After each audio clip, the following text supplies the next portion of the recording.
Caio, Olha aí, ó. fique de pé agora na sua casa e comemore. Lucão, fique de pé na sua casa e grite. Mais tricolores que estiverem no Ó. chat, comemorem, porque o Sobe o Fluminense... hino, sobe o hino. Fala. Sobe o hino porque o Fluminense é campeão da Copa Libertadores da América em 2023, irmão.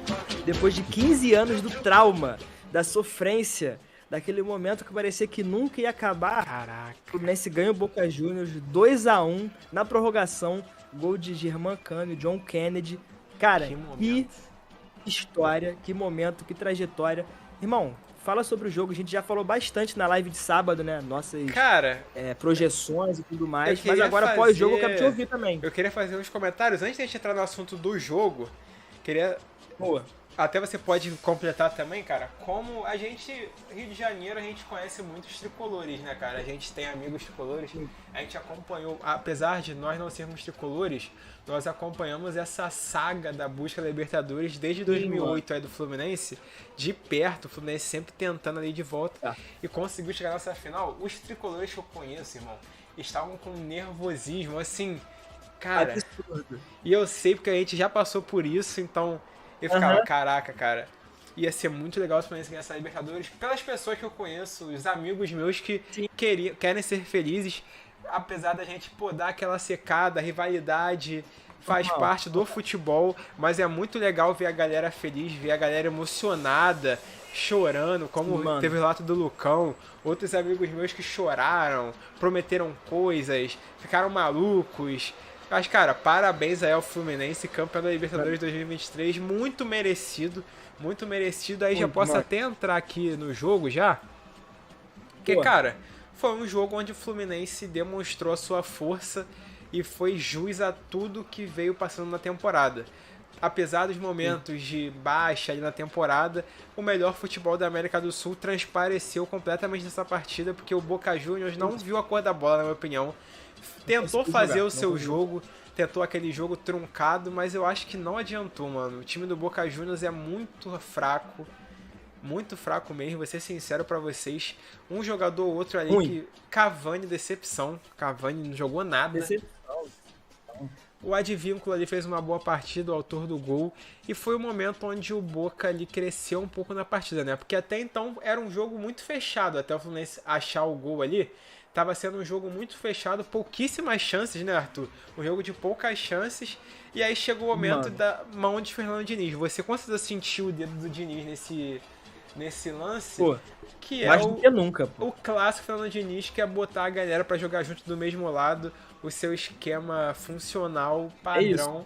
E é assim que sai o gol. Tá Keno, tá Arias, tá Samuel Xavier... Tá todo mundo do lado direito, onde sai aquela linda tabela clássica do Fluminense. E a bola sempre vai pro homem, irmão. Sempre vai pra Germán Cano. Sempre vai pra Germán Cano, perfeita. Ele é pica. Dá um drible, uma finta de corpo na Advíncula muito linda, mano. Muito linda. Ele ameaça que vai, o Advíncula vai embora. E ele chapa essa bola de um jeito, irmão. Cara, Germán Cano. Perfeito, mano. E se ele não chuta, Marçal tava chegando já perfeito pra bater, tá? Cara, vou te falar, é isso que você falou, é muito merecimento do Fluminense de um trabalho longevo, você destacou muito isso na live de sábado, um trabalho longevo que acreditou muito no Fernando Diniz. Eu acho que além do melhor futebol, além do melhor elenco, além da melhor atuação, vence também a melhor história, cara. Porque temos diversas histórias ali naquele Fluminense que valem muito a pena ser contadas e que às vezes a gente acaba deixando passar batido. Por exemplo, a história do próprio Fernando Diniz, que foi tantas vezes motivo de piada, que foi tantas vezes hostilizado na internet, que foi para a seleção brasileira e foi tratado como um qualquer que não sabia o que estava fazendo. Eu vi gente na semifinal pedindo para tirar o Fernando Diniz, que ele ia entregar a final e que não ia conseguir vencer. Cara, é uma superação muito grande. A gente tem, a história do Paulo Henrique Ganso, por exemplo, que tá lesionado, todo ferrado no segundo semestre, não consegue jogar tão bem mais, mas que vence a Libertadores como titular. O próprio Felipe Melo, cara, que chorou antes do jogo começar no hino, que muita gente fala que tá aposentado, 40 anos, tricampeão da Libertadores, é extremamente importante no sentido de liderança pro elenco. O Germán Cano, vindo da Série B argentina, se eu não me engano, vai pro Vasco da Gama, é descoberto. Desde 2022, é isso, Colômbia, desde 2022 é o jogador que mais fez gols no mundo. igualou a marca do Fred com 2 Libertadores no currículo, 2 campanhas de Libertadores. Cara, um posicionamento absurdo, um dos melhores posicionamentos que eu já vi na minha vida. Precisa de um toque na bola para mudar a história de um clube. E claro, a gente não pode deixar de falar dele, John Kennedy. Que talvez tenha a história mais bonita de todas. Eu queria me aprofundar um pouco nesse sentido. Eu nem fiz nenhuma anotação aqui, mas eu já escrevi sobre o John Kennedy no meu Instagram. Escrevi sobre essa final da Libertadores. Galera, analisando o jogo. Eu acho importante, analisando o jogo. E eu acho importante que a gente fale sobre o John Kennedy, sobre essas histórias, porque, cara, o Diniz fala isso, é muita verdade. Quantos John Kennedys a gente não perde no Brasil hoje, que não tem a oportunidade de ver o seu sonho se tornar realidade? Quantos garotos hoje que passam por situações difíceis e que não têm talvez uma estrutura necessária, nunca conseguiram e nunca conseguirão alcançar o seu grande sonho, que é talvez mudar a estrutura da sua família, mudar o lugar que você veio, dar uma vida melhor para sua mãe, para o seu pai. E o John Kennedy é esse cara. Eu acho que o John Kennedy ele representa muito o espírito brasileiro do futebol, que é aquele de, mesmo diante de todas as dificuldades, você não se abater, cara. Você levantar mais uma vez e tentar e mandar um áudio antes da final da Libertadores falando, cara, eu sei que o gol vai ser meu.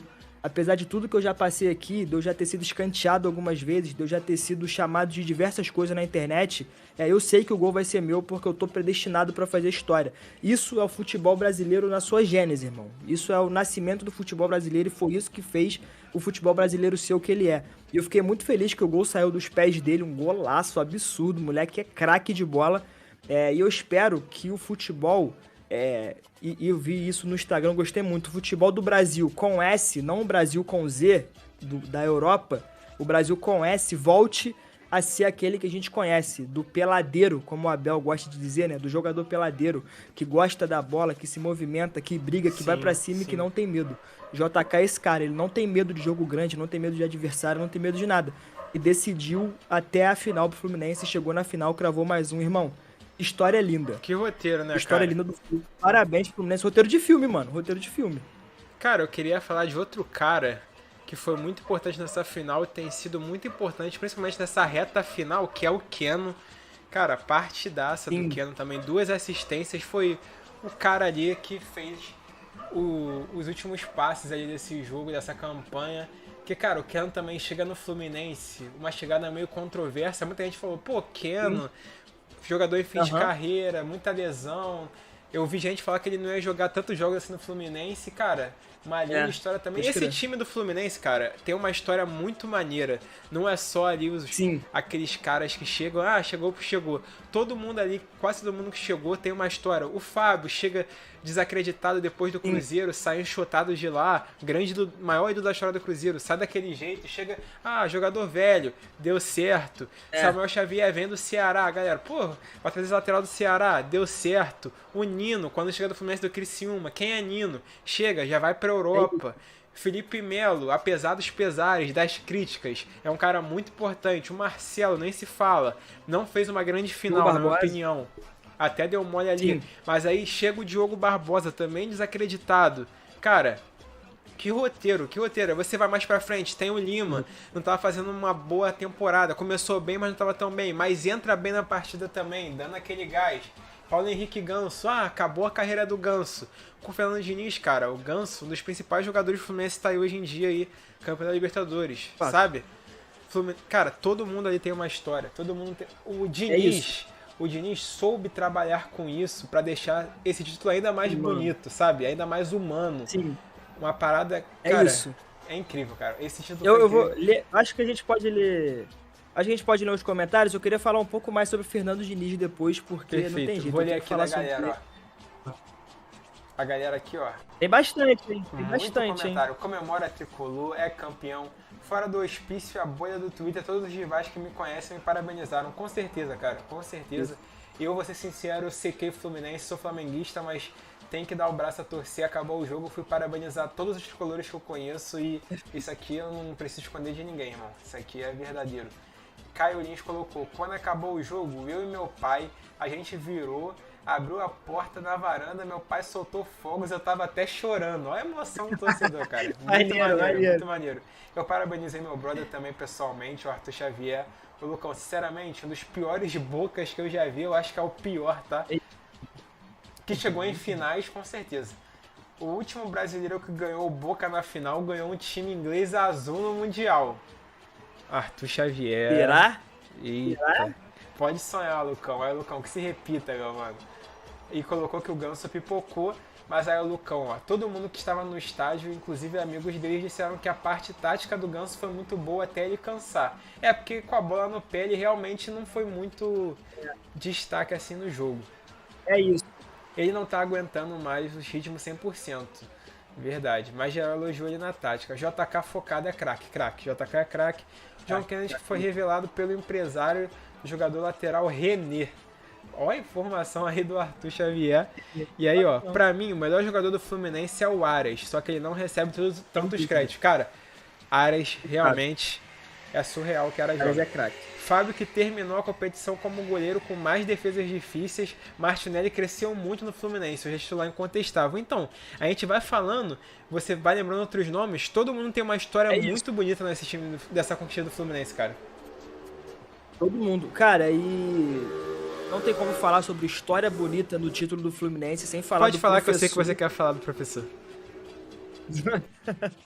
Do professor Fernando Diniz. Professor, você tá de prova. Eu sei que você assiste Sport Arena. Eu sempre acreditei em você. Eu falei desde o começo que eu tô fechado com você. Eu sempre acreditei. Porque, cara, brincadeiras à parte aqui, a gente tem que falar sobre o Fernando Diniz, que ele trouxe uma aspa hoje muito interessante. Hoje não, ontem, né, no sábado, na verdade, no pós-jogo, que ele fala, cara, se o Boca Juniors fosse campeão, todo mundo ia me rotular de fracassado, como estão rotulando o Boca Juniors agora. Só que a gente tem que parar de olhar para as coisas desse sentido. Nem tudo é preto no branco, nem tudo é 8 ou 80.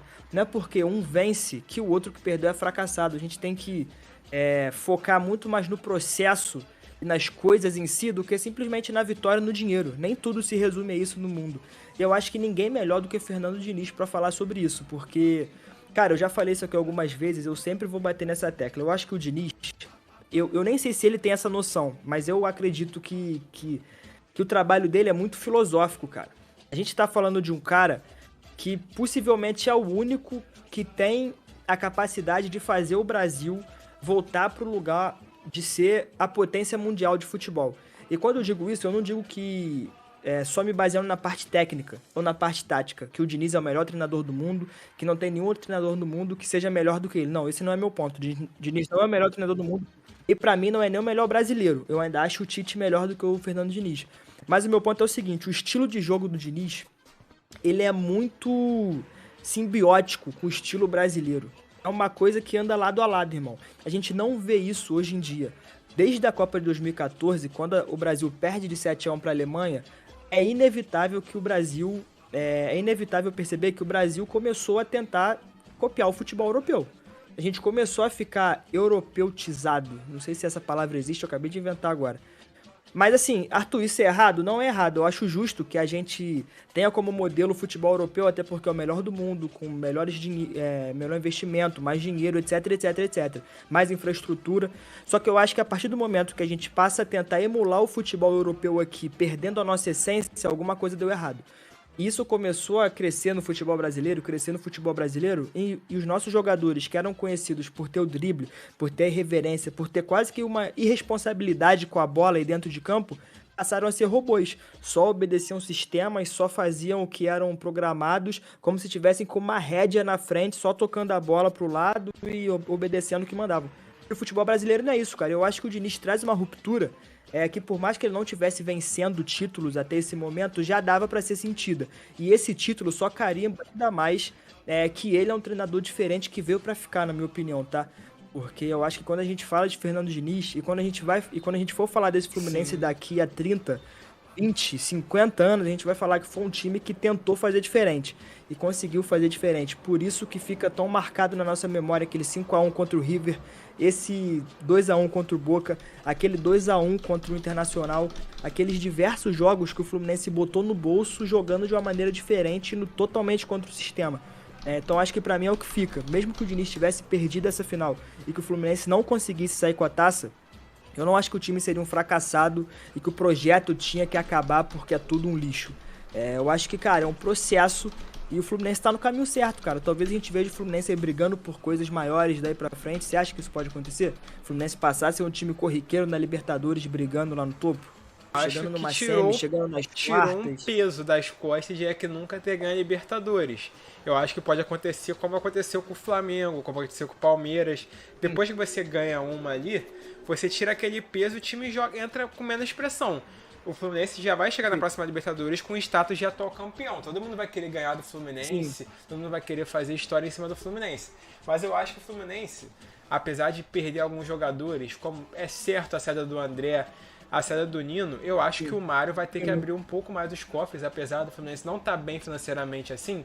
Acho que ele vai ter que buscar algum investimento para tentar manter o time em alto nível, pô. Buscar uma Copa do Brasil, buscar o Campeonato Brasileiro, o bi da Libertadores. Não pode se estagnar em ganhar um título só. Finalmente ganhamos a Libertadores e ficar só nisso. Acho que não. Com certeza. Se tu fosse o Mário, tu abriria o cofre, mano?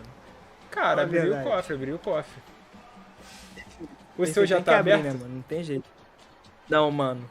Nunca abri meu cofre. O teu é o buraquinho, né, da moeda, né? Cara, você é um doente, irmão. Tu é um pervertido, safado. Mas enfim, acho que é isso, né? Cara, o Fluminense ainda joga. O Fluminense joga nessa semana ainda. Joga na quarta-feira, 7 da noite, contra o Inter. O time que o Fluminense eliminou, né, na semifinal. Vai lá no Beira-Rio às 7 da noite. Não sabemos o que esperar desse time. Deve ir com o time reserva, tá de ressaca completamente. Rodadinha de palpites aqui, eu acho até que o Inter ganha, sei lá, de uns 3-0. O Inter vai mordido, na minha opinião.